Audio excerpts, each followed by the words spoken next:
Hello friends, welcome to Kavi foods. இன்றைக்கி பொட்டேட்டோவை வச்சு சூப்பரான ஒரு ஸ்நாக்ஸ் எப்படி செய்யலான்னு பார்க்கலாம் வாங்க ஃப்ரெண்ட்ஸ். அதுக்கு நான் 3 உருளைக்கிழங்கு வேக வச்சுட்டு தோல் எடுத்து வச்சுருக்கிறேன். இதை நல்லா மசிச்சு எடுத்துக்கலாம். கட்டிகள்லாம் இல்லாத அளவுக்கு நல்லா மசிச்சுக்கலாம். இப்போ உருளைக்கிழங்கு கட்டிகை இல்லாமல் மசிச்சு எடுத்தாச்சு. இனி இதில் 2 டேபிள் ஸ்பூன் கார்ன்ஃப்ளவர் சேர்த்துக்கலாம்.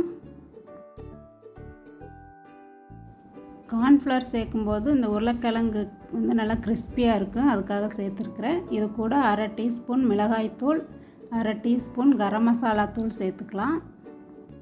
இது கூட 1/4 டீஸ்பூன் மல்லித்தூள், 1/4 டீஸ்பூன் சாட் மசாலா சேர்த்துக்கலாம். இது கூட 1/2 டீஸ்பூன் இஞ்சி பூண்டு விழுது சேர்த்துருக்குறேன். இனி இதில் இந்த உருளைக்கிழங்குக்கு தேவையான அளவு உப்பு சேர்த்துக்கலாம்.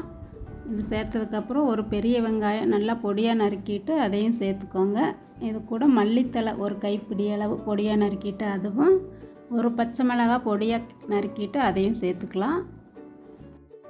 இனி இதில் 4 டேபிள் ஸ்பூன் பிரெட் க்ரம்ஸ் சேர்த்துருக்குறேன். இது கடைகளில் கிடைக்கும், இல்லைன்னா ப்ரெட்டை வாங்கி காய வச்சுட்டு அதை பல்ஸில் போட்டு எடுத்தால் பிரெட் க்ரம்ஸ் ரெடி.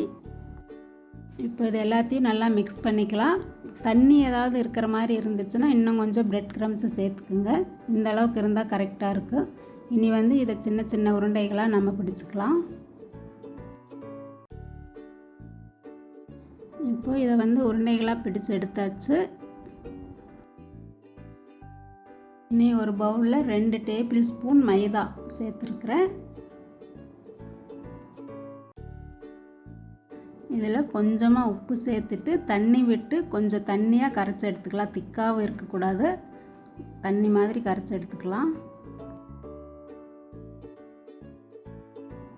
இப்போ இந்த அளவுக்கு கரைச்சி எடுத்தாச்சு. இனி நம்ம பிடிச்சி வச்ச அந்த உருண்டைகளை இந்த மைதா மாவில் போட்டு எடுத்துக்கலாம். இதுக்கப்புறம் பிரெட் க்ரம்ஸில் போட்டு அதை புரட்டி எடுத்துக்கணும். இப்போ இதை பிரெட் க்ரம்ஸில் போட்டுட்டு நல்லா பரட்டி எடுத்துக்கலாம்.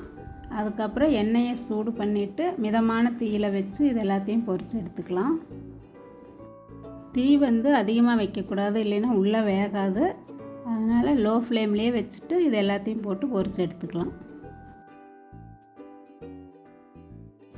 இப்போ ஒரு சைடு வெந்துருச்சு. இனி திருப்பி போட்டுட்டு நல்லா கோல்டன் ப்ரௌன் ஆனதுக்கப்புறம் இது எல்லாத்தையும் எடுத்துக்கலாம். இப்போ பாருங்கள் வெந்துருச்சு. இதை எடுத்துடலாம். இதே மாதிரி இருக்கிற எல்லா உருண்டைகளையும் நம்ம பொரித்து எடுத்துடலாம்.